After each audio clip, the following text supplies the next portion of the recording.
Did you know an elevator repairman used broken elevators to trap and assault women in New York? In 2019, residents across Manhattan apartment buildings reported a disturbing pattern. Elevators kept breaking down, but only when women rode alone. David Rojas was a licensed technician with access to every building system. He deliberately sabotaged elevators, trapping victims between floors.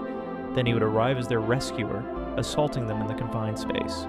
NYPD detectives noted his service calls matched assault reports in identical buildings. DNA evidence from multiple crime scenes all pointed to Rojas. Police set up a sting operation, with undercover officers posing as stranded victims.